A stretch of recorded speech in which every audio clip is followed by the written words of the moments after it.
The navigation bar gives you access to settings, where you can see a dashboard view of all your tools. First in the list is network, followed by hotspot and casting settings. You can set a timer, take screenshots. One of our great features is notes, which adds a post-it on top of the page. You can change the color of the post-it and the pens.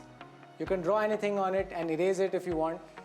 You can add multiple post-its and even move it into the whiteboard. Another handy feature of the navigation bar is screen recording. It's perfect for those long and important sessions for future references. There is also an inbuilt vote feature that allows users to scan the QR code on screen and find out the results later. An incredibly fun way to navigate is by using the float ball. To call it, simply do a 5-finger pinch anywhere on the screen.